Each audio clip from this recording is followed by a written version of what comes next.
Tiago, capítulo de número 4, versículo de número 13, para a glória do Senhor. Graças a Deus. Pode ficar tranquilo, pode encontrar, que eu vou esperar. Tiago, fica depois de Hebreus, Tiago, capítulo de número 4, versículo de número 13.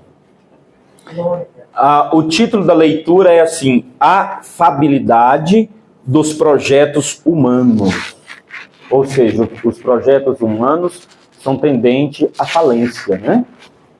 Capítulo 4, versículo de número 13. Diz assim, ó: Eia, agora vós que dizeis, hoje ou amanhã iremos a tal cidade e lá passaremos um ano, e contrataremos e ganharemos.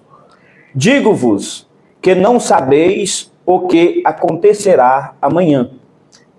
Porque que é a vossa vida? É um vapor que aparece por um pouco e depois se desvanece.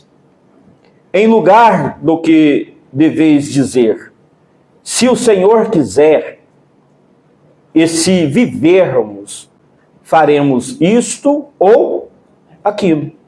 Mas agora, vós glorieis em vossas presunções. Toda a glória tal como esta é maligna. Aquele, pois, que sabe fazer o bem e o não fazem, comete pecado. Poderia sentar. Graças a Deus. Irmãos, eu digo assim que Deus, quando Ele nos criou diferente de todas as outras criaturas. Falando das criaturas terrenas, terrestres, né? Deus criou o leão, Deus criou onça, Deus criou o urubu, a águia, né? E cada um Deus pôs um instinto. Imagine bem, se o urubu soubesse que ele comesse carniça. Se ele imaginasse, não, o que eu como é carniça, é coisa que está apodrecida. Mas ele não sabe disso. Por quê? Porque esse é o seu instinto, o instinto que Deus colocou nele. Então ele come aquilo e acha bom. Né? Por quê? Porque é o instinto. A Bíblia fala para nós dos seres celestiais que Deus criou os anjos. E Deus criou o anjo para que servisse a Deus. Os anjos foram criados para servir a Deus. E por isso os anjos servem a Deus. Mas o ser humano, a Bíblia diz que Deus criou o ser humano para ser seu amigo. A Bíblia diz que Deus fez Adão, Eva e colocou ambos no jardim. E Deus todas as tardes iria visitá-los. Por quê? Porque eles eram amigos de Deus. Então Deus, por ter criado o homem seu amigo, e sendo Deus fiel, Deus jamais colocaria em nós o instinto de querer ser amigo de Deus. Não. Por isso Deus pôs em nós algo que Ele não pôs em qualquer outro animal sobre a face da terra, que é a consciência. Né? Nós temos consciência. Nós temos condições de discernir aquilo que queremos e aquilo que não queremos, nós pensamos. E com isso Deus nos deu algo chamado livre-arbítrio. Nós podemos, quando se fala de ser humano, tem pessoas que servem a Deus e tem pessoas que servem ao outro lado. Porque ele optou por isso. Porque ele quis isso. Tem pessoas que servem a Deus e tem pessoas que só servem o próprio ventre. Ele quis isso. Tem pessoas que trabalham pensando no mundo vindouro e tem pessoas que só trabalham pensando nesse mundo. Porque ele quer isso. É claro que quando nós vamos examinar a Bíblia Sagrada, a Bíblia manda assim: buscar primeiro o reino dos céus e a sua justiça. As outras coisas vos serão acrescentadas. E tem pessoas que decidem servir a Deus. Agora, muitas vezes, nesse engoldo, nesse engano da nossa mente, Nós, às vezes, nos sentimos fortes demais para depender de Deus. E aí a fabilidade dos projetos humanos está aí. Quando nós nos sentimos fortes demais para consultar a Deus para qualquer coisa. Quando nós pensamos que nós podemos tomar as nossas decisões, caminhar os nossos caminhos, independente da vontade de Deus para a nossa vida. Às vezes nós somos tendentes a pensar isso. E às vezes não só tendente, mas além de sermos tendentes, nós fazemos isso. E por isso esse texto nos vem alertar. Diz: eia, agora vós que dizeis, hoje ou amanhã iremos a tal cidade, e lá passaremos um ano, e contrataremos e ganharemos. Quantas pessoas açoitadas nesse pensamento, incitado por algo terreno e humano, que perecerá aqui mesmo. E começa a pensar, eu vou fazer, eu vou ganhar, eu vou possuir, eu vou ter.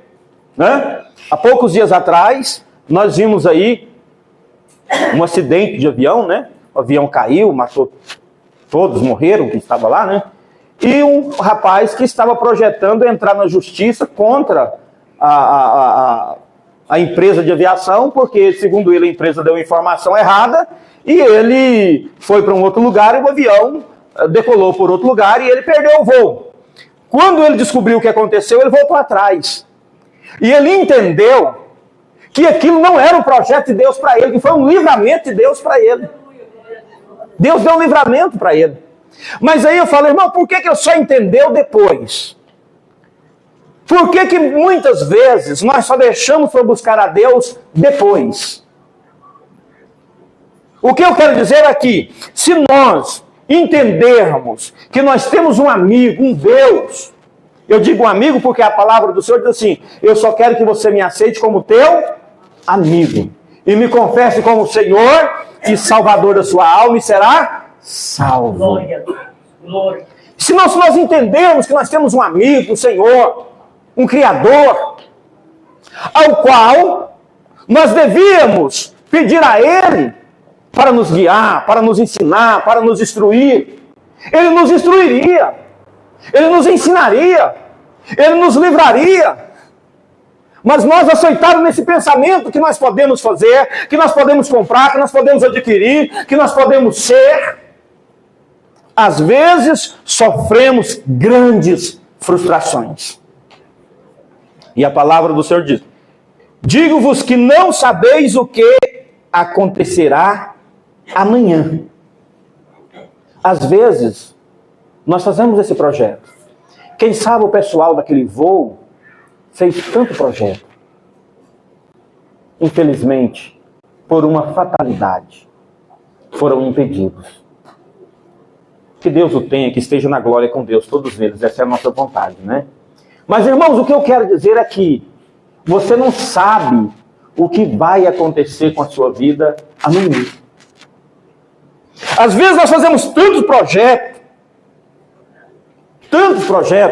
como na minha família tem muitos caminhoneiros, eu conheço um certo senhor, ele disse assim, eu vou comprar um caminhão, eu vou para o Pará, eu vou puxar madeira de tal lugar para tal lugar, e vou ficar lá um ano. E nesse ano eu vou juntar o dinheiro, e eu vou comprar aqui umas 4 casas, uns 4 lotes, vou construir umas 8 casas e vou viver de aluguel. E ele não só pensou, ele pôs aquilo em prática. Ele comprou um caminhão e foi. Mas adentrando no estado do Pará, o caminhão solta uma roda dianteira, numa fatalidade, o caminhão capota e ele morre. Ele projetou, os planos, parecia bonito, parecia dar certo. Ele pôs em prática, mas esse não era o plano de Deus para ele. Por isso, um certo pensador disse, onde estão os maiores planos, onde estão os projetos mais brilhantes, estão nos cemitérios. Projetos que nunca foram colocados em práticas, planos que nunca foram concluídos, porque pensaram, mas não conseguiram executar. Porque Deus tinha outro plano. Então, entendamos que a nossa vida, a Bíblia diz que é como um vapor, que hoje começa e a qualquer hora termina. Mas Deus é quem sabe de todas as coisas da nossa vida. Digo-vos que não sabeis o que acontecerá amanhã. Porque o que é a vossa vida? É um vapor que aparece por um pouco e depois desvanece. Irmãos, quando nós vamos estudar história geral, né? Quantos homens famosos que se destacaram, uns em uma área, outros na outra, quantos artistas, quantas pessoas de renome que dominaram as suas gerações e que hoje só os seus nomes nos livros da história. Por quê? Porque a glória do homem, ela é passageira. A nossa glória, ela é passageira. Às vezes nós lutamos, queremos e conquistamos, não importa o tanto que você vai lutar, não importa o tanto que você vai conquistar, não importa qual seja a sua história. Eu quero dizer uma coisa, na terceira geração depois de você, possivelmente não saberá o seu nome. Quantos tataranetos sabe o nome do seu tataravô ou tetravô? Você pode até saber o nome do seu avô. Você pode até saber o nome do seu bisavô. Alguns. Mas do seu tataravô você não sabe. Você não sabe. Passou. Não importa o que ele fez, não importa o quanto ele lutou. Talvez você hoje ainda desfruta de coisa que o seu tataravô fez. Mas você não sabe o nome dele. Você não conhece ele. E assim o seu tataraneto não vai te conhecer, não vai saber a sua história, não vai saber o seu nome.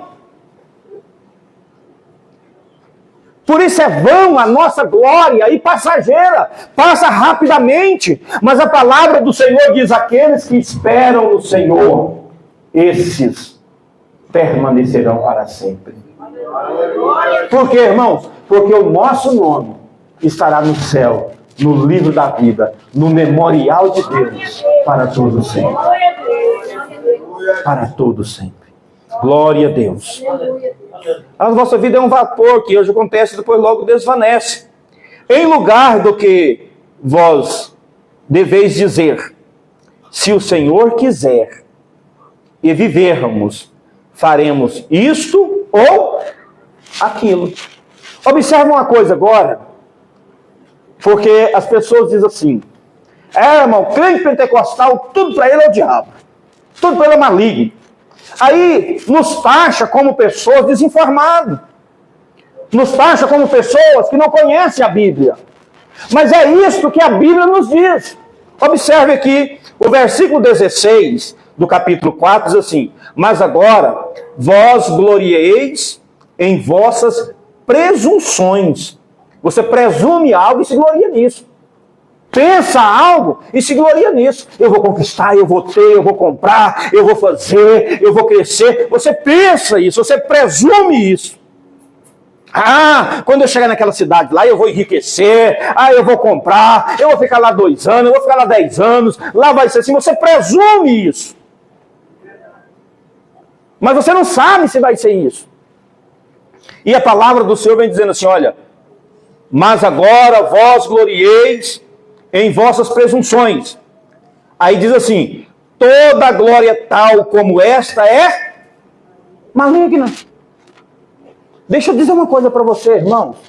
Com toda fidelidade e honestidade, o inimigo anda sempre tentando colocar em nós pensamentos positivos concernente a esse mundo, concernente a esta terra. E por isso nós achamos que somos eternos. Deixa eu dizer uma coisa para vocês. Nós sabemos que todo dia morrem pessoas. Nós sabemos que todo dia morrem pessoas. Ainda mais numa cidade grande como essa, Goiânia. Se você for para a entrada de algum cemitério, você não vai ficar lá 3 horas sem chegar um esquife, um caixão. Você não vai ficar lá 3 horas sem que chegue. Mas dentro de nós somos eternizados. A morte sempre é na vida do outro.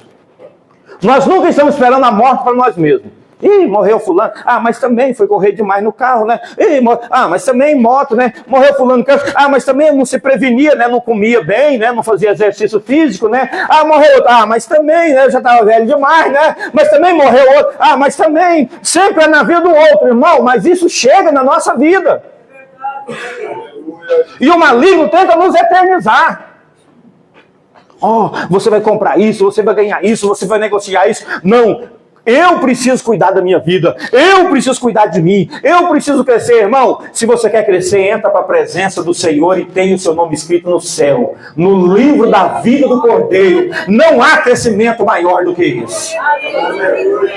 Não há uma forma maior de crescer a não ser assim. Porque a glória desse mundo é passageira. Ora, em lugar disso, nós devemos ver se Deus quiser. Amados, quando nós, graças a Deus, eu posso falar isso, eu posso bater no peito e dizer isso. Você sabe que o número de pessoas que sofrem depressão em meio cristão é menor do que em outro? Você sabe que pessoa que exerce a fé, eu disse isso aqui outro dia, que tem esse pensamento, ele é uma pessoa positiva. Sabe por quê? Não é porque ele é melhor do que os outros. É porque nós depositamos a nossa fé em Jesus. Não deixamos que as coisas externas nos abalem. O ímpio, o mundano, ele vai adquirindo dinheiro, adquire fama, adquire alguma coisa. Se ele perder alguma coisa, ele pensa em suicídio. O crente, ele perde tudo que tem. Ele perde toda a finança que tem. Ele perde família. Ele perde amigo. Ele perde saúde. E de repente ele abre a Bíblia no livro de Jó. E ele vê Jó falando assim, olha, nu eu vim a esse mundo e nu eu vou embora dele. Mas todavia eu ainda verei o Senhor no tempo da minha carne ainda. Ele fala, glória a Deus. Se Jó teve essa fé, eu também tenho. E se Jó venceu, eu também vou vencer. E ele encontra inspiração para continuar vivendo e vencendo os obstáculos da vida e alcançando vitória pelo nome do nosso Senhor e Salvador Jesus Cristo. Ele encontra inspiração para isso. Porque Jó, quando a esposa dele disse, olha, amaldiçoa teu Deus e morre. Deixa eu parafrasear para hoje o que ela disse. Amaldiçoa o teu Deus e suicida. Foi o que ela mandou foi Jó fazer, foi isso. Ele falou, mulher, eu vejo Jó como um homem tão temente a Deus e tão vigilante nas suas palavras, porque as pessoas dizem que Jó chamou a mulher dele de louca. Ele não chamou ela de louca. Ele só fez uma comparação, dizendo, mulher, como falas uma louca, fala tu, porque se de Deus eu recebi o bem, por que eu não posso receber o mal? Ou seja, se Deus tem me abençoado tanto, por que eu vou entrar em crise quando o mal chega? Ah, irmão, mas quando chega o câncer, quando chega a doença terminal, todo mundo treme na base. Mas o cristão verdadeiro, ele fala, os meus dias aqui estão se cumprindo.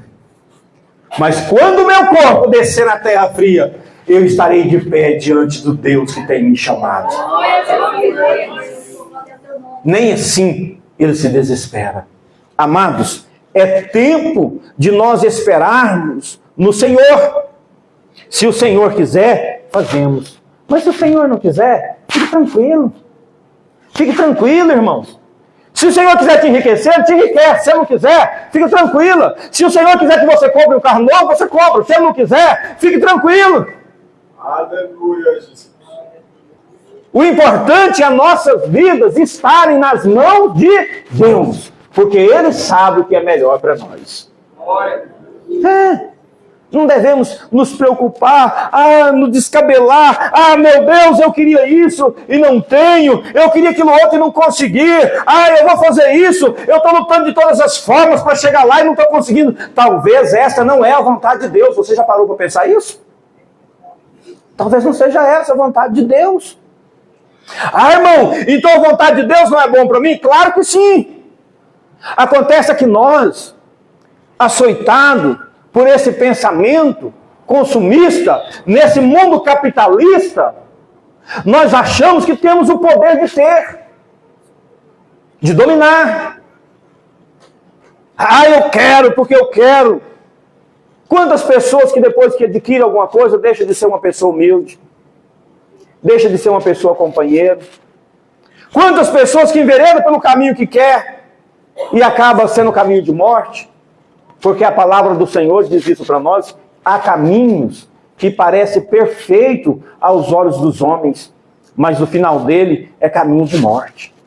Às vezes nós fazemos projeto que aos nossos olhos, ao olhar humano, é um projeto tão bonito, é um projeto tão bom, é um projeto tão ímpar, que fala, meu Deus, eu preciso correr tudo, mas nós não paramos para perguntar a Deus: Senhor, é isso que o Senhor tem para a minha vida? É assim que o Senhor quer que eu viva? Fazendo isto, vai dar certo na minha vida? Porque quem sabe, Deus vai falar para você que não. Essa presunção, a palavra do Senhor diz para nós: mas agora vós glorieis em vossas presunções. Toda glória tal como esta é maligna. Toda glória tal como esta é maligna. Por quê? Porque ela é terrena. Ela não te deixa pensar. Ela não te deixa ir para uma camada superior. Ela não te deixa você ir para um mundo espiritual. Ela te prende aqui. Ela te segura aqui. E você não percebe, irmão, que cada dia que passa... no meu aniversário, eu estava pregando aqui no ano atrasado, não foi no aniversário passado, foi no aniversário atrasado. E eu disse assim: nem todo mundo tem motivo para se alegrar no dia do seu aniversário. Nem todo mundo tem motivo para se alegrar. Muitos têm motivo para chorar desesperadamente. Porque cada dia que passa, estamos aproximando do fim de tudo isso aqui. Ou porque o Senhor vai voltar, ou porque a nossa vida vai acabar. Mas isso, o inimigo luta tão firme, que nós pensamos: a morte não é para mim. O inimigo nos engana.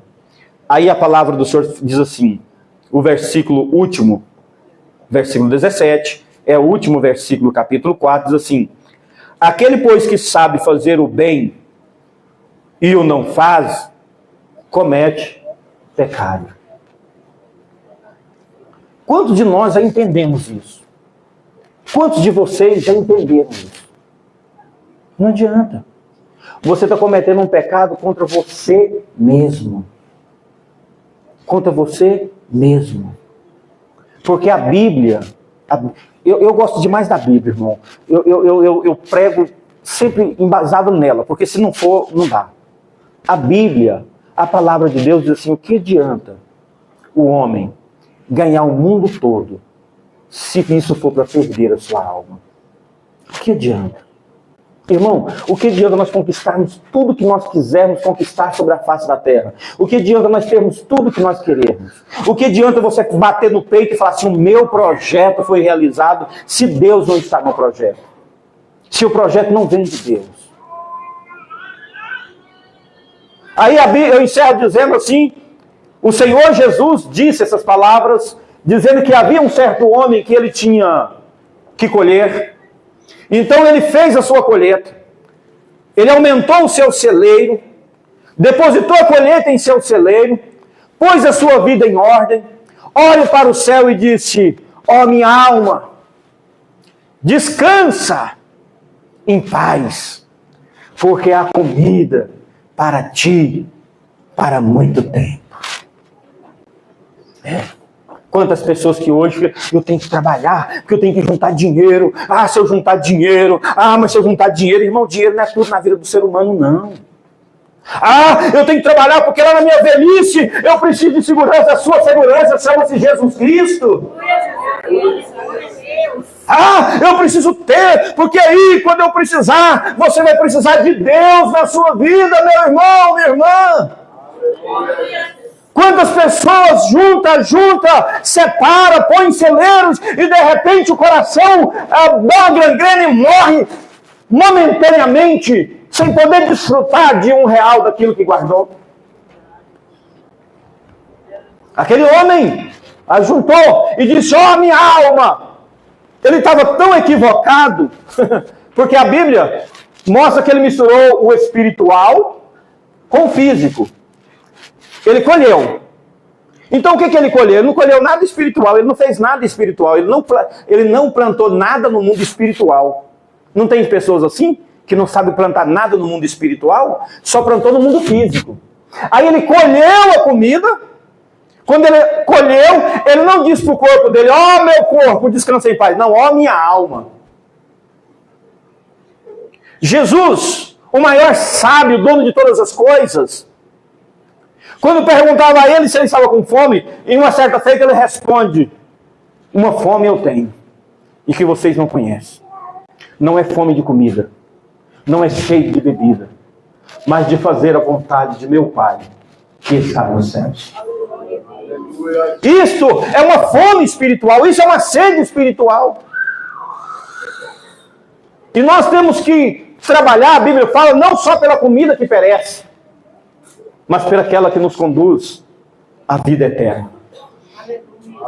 Jesus respalda essa história dizendo assim, que naquele momento houve uma voz do céu e disse: louco.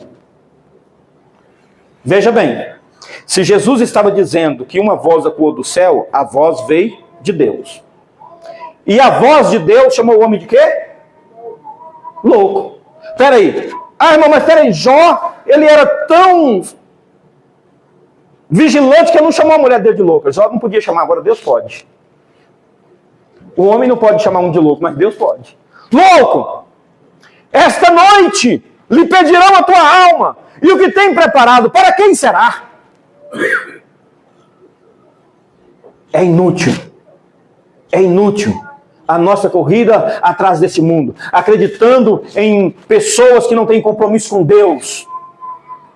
E aí vira essa briga por causa de política, por causa de religião, por causa de outras coisas. Ficamos essa confusão aqui na face da terra, e o inimigo enganando um ou outro, pondo um contra o outro, um falando mal do pecado do outro, sendo que todos nós somos pecadores.